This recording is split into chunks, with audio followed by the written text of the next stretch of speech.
ரூல்ஸை பிரேக் பண்ண ஷினோபிகளுக்கு என்ன ஆச்சுன்னு உனக்கு தெரியாது. நீ சொல்றது உண்மைதான். இந்த நிஞ்சா உலகத்துல விதிகளை மீறி போன யாரா இருந்தாலும் அவங்கள ஒரு புழு மாதிரி தான் பார்ப்பாங்க. ஆனா கூட வந்த ஃப்ரெண்ட காப்பாத்தாம கையை கட்டி வேடிக்கை பாக்குறவன் அந்த புழுவை விட கேவலமானவன். நான் அந்த புழுவாவே இருந்துட்டு போறேன். மனசாட்சியை கொல்றதை விட விதியை மீறிட்டு போலாம். நீங்க பாஸ் பண்ணிட்டீங்க. என்ன சொல்றீங்க? நாங்க எப்படி பாஸ் ஆனோம்? ஒரு நிஞ்சா எல்லா கஷ்டங்களையுமே கடந்து பார்த்தாகணும். நிஞ்சா உலகத்துல ரூல்ஸ் மீறவங்க கண்டிப்பா தப்பானவங்க தான், அது நிச்சயமா உண்மை. ஆனா தன்னோட ஃப்ரெண்ட்ஸையே கைவிட்டவங்க கண்டிப்பா கெட்டவங்களா தான் இருப்பாங்க.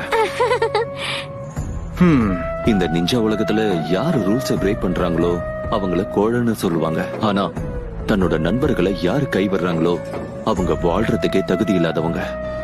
வில்லேஜ்ல உள்ளவங்களோ இல்ல யாரு என்ன சொன்னாலும் சரி, என்ன பொறுத்த